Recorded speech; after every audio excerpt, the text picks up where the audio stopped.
The Leader of the Official Opposition. Thank you, Honourable Speaker. Last night in Vancouver, 800 people packed a hall to talk about the biggest crisis in the Lower Mainland, housing affordability. Representatives from the opposition were there, representatives from Burnaby City Council, representatives from Vancouver City Council. The Superintendent of Real Estate was there. This is a complex issue, Honourable Speaker, everyone understands that, but there are solutions. And person after person who came to the microphone to talk about those solutions were appealing to all of us to find common ground so that we can get to a place where affordability is not the #1 issue in the housing market in Vancouver. Yet what was missing last night, Honourable Speaker, was any representation from the government, any representation from the BC Liberal Party. So my question, Honourable Speaker, through you to the Minister of Housing is this: will he stop burying his head in the sand? Will he stop ignoring the crisis that's afflicting the people in the Lower Mainland? And will he take some action today to alleviate housing affordability challenges in the Lower Mainland?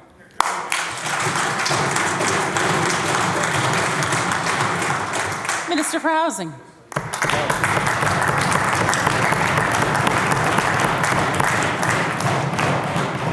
Thank you, Madam Speaker. And as the member knows, that we made some changes to property transfer tax in the budget we just did that actually brings trying to drive down some affordability on the taxation piece of housing. He also knows this is a pretty broad subject and requires a lot of work.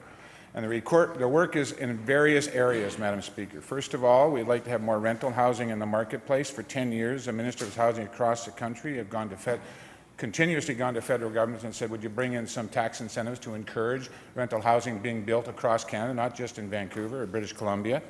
I've often welcomed in my estimates debate the members opposite to also write to the federal government, and we'll continue to do that going into June when we have a national meeting of housing ministers with the federal minister in June.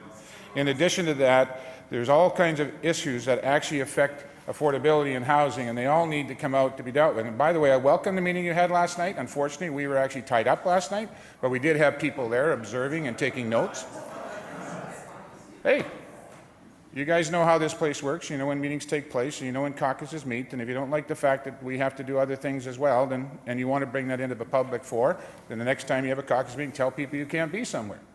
You have other responsibilities sometimes in this House. That's why we send people to listen, take notes, and bring back the information. But what I didn't see last night, Madam Speaker, was the real issues that have faced the affordability in housing. First of all, in the City of Vancouver, they need to learn about density. They need to learn about density. They need to learn about density. Members. They need to learn about increased density, Madam Speaker. They only have to look to Burnaby. They only have to look to Burnaby. Actually,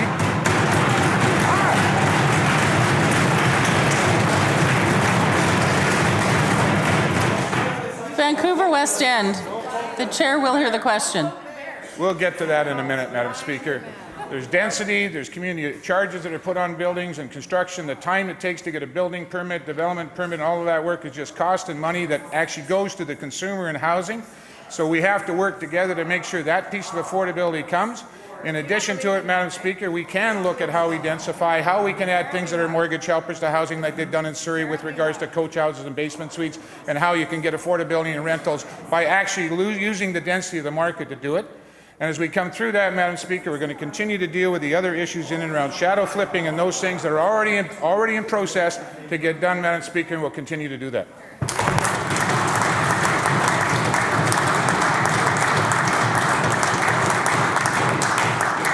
The official opposition on a supplemental. Well, thank you, Honourable Speaker. Perhaps it's better that the minister wasn't there last night because people weren't looking for excuses, they were looking for accountability.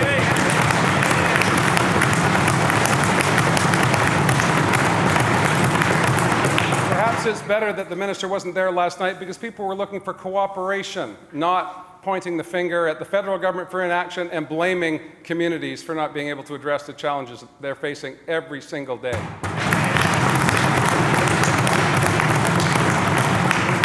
The minister has been in charge of this file for 15 years. 15 years.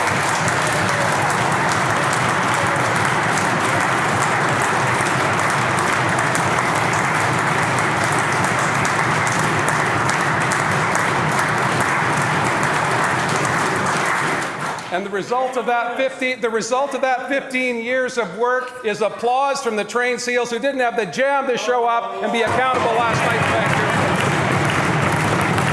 We have a crisis, Honourable Speaker. We have a crisis in housing in the Lower Mainland. This morning, I propose two modest solutions. Leader. Please continue. Thank you, Honourable Speaker. This morning I proposed two modest solutions. One that would put the burden on absentee owners to pay a little bit more so the people who want to live and work in Vancouver can afford to do so. My question through you, Honourable Speaker, to the Minister of Housing. After 15 years of ignoring the problem in Vancouver and the Lower Mainland, will he take a modest step today and join with me and support taxing those who are using Vancouver as a safety deposit box, not a place to live and grow and raise your family?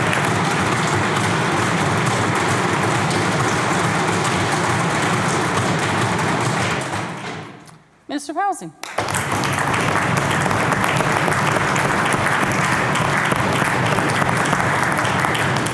Well, thanks, Madam Speaker, and through to the member opposite. First of all, nobody's blaming anybody, but there are levels of government and opportunities to try and drive affordability, and they do include not just us, but other levels of government and communities involved. And if you don't want to tell the people at your 800-person meeting that last night, that's entirely up to you. You want to talk about accountability? Last night you were giving out cards so people could write me. I welcome that because I'd like to write them back and tell them a few things. The first thing I want to tell them is this, that there are 30,000 households and families in British Columbia that every month get a check from the province of British Columbia to the affordability of their rent in the marketplace.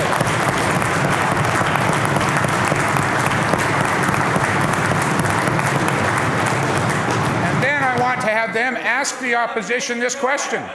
What are you going to do when the NDP, should they ever become government, cancel the rent assistance program that they don't support, and those 30,000 people are out on the streets of British Columbia without that subsidy every month because you want to take away their affordability?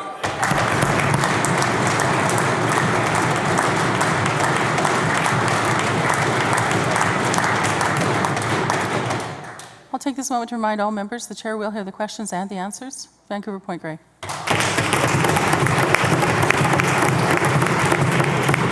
Thank you, Honourable Speaker. When the Royal Bank of Canada called Metro Vancouver's housing market dangerous and astounding, our finance minister responded by describing the housing market as follows, quote, "It's unusual.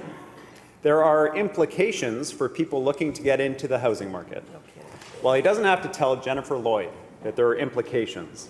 Yesterday at our town hall, Jennifer told the story of her family. She and her husband, both PhDs, working full-time. The biggest home they can afford is so cramped that a child is sleeping in the master bathroom. She says she wants the government to tackle the issue of international money and speculative money in our housing market, driving prices out of reach of families that actually live and work in the Lower Mainland. Will the housing minister support a tax on this money in our housing market so families like Jennifer's get a fair shot? Minister for Housing.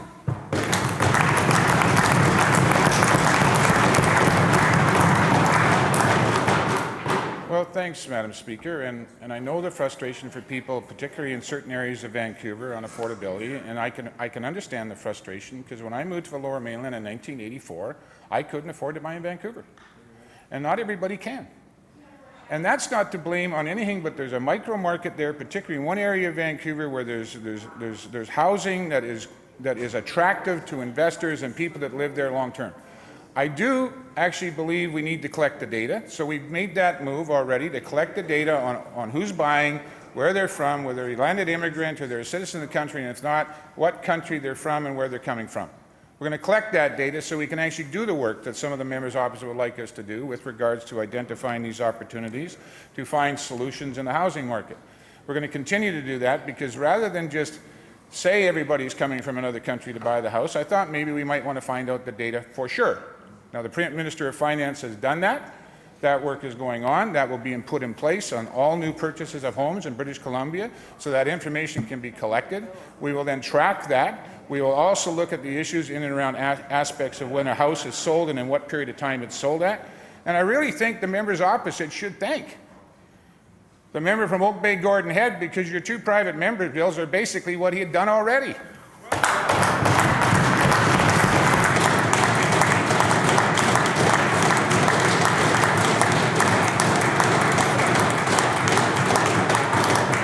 Vancouver Point Grey on a supplemental. Thank you, Honourable Speaker. You know,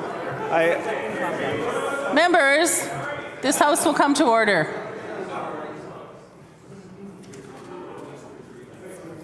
Please continue. I do thank the member for Oak Bay Gordon Head because it shows the unanimity of everyone except for this government. Something needs to be done about the housing market.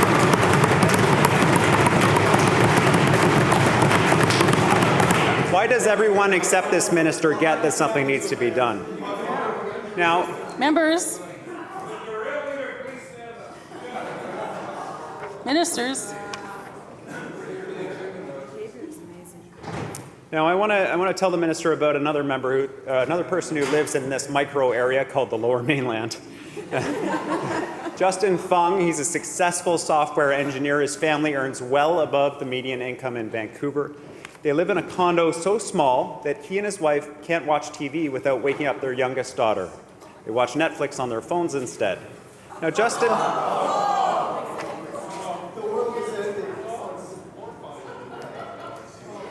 is a member of the New Economy. members, Justin is a member of the New Economy in the Lower Mainland. He can work anywhere in the world, but he chooses to stay in Vancouver for now. He has a very straightforward request for this government. Tax the international and speculative money in our housing market so he and his family can actually stay in the city they want to live in and help build the tech economy.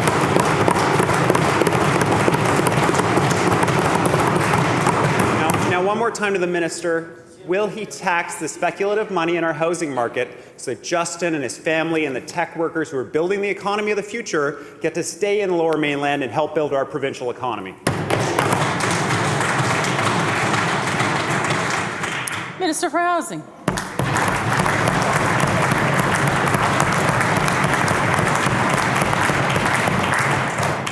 Well, thanks, Madam Speaker, and through the member opposite, all of that work is actually being done. The Finance Minister has already told this House that that's being done. The Ministry of Finance is looking at all of those opportunities with regards to housing, with regards to issues where taxes could be avoided. That is the issue that was contained in some of the comments earlier, as well as the other stuff. So that's all being done. And we'll continue to do that, but at the same time, we're going to sit down with municipalities and we're going to talk about how we can improve the accountability relative to the cost and time it takes to build a home. The estimate is on the Lower Mainland of British Columbia, that cost is between $100,000 and $200,000 per house. On the Lower Mainland has charges and taxes and community amenity charges on it before a shovel actually goes in the ground. Then you add in the time. So some cities take at least 5 years for you to go through zoning and time, so that time is money that goes to the consumer, it's density that doesn't get done, housing that doesn't get built. You need to actually have the people at the table. It's not just about pointing fingers. But I would say to the member opposite one thing. I'd say one thing to the member opposite. I welcome the fact you're giving out cards to actually write or call me as a minister responsible for housing in British Columbia. I look forward to that. But the one thing I didn't see you giving out, and I think you should have, readily available through BC Housing are brochures that tell people who don't have the income to try and pursue an opportunity in ownership. They could give them out a brochure on rent assistance so they could actually apply and get a check every month to help them with their rent to live in the city of Vancouver.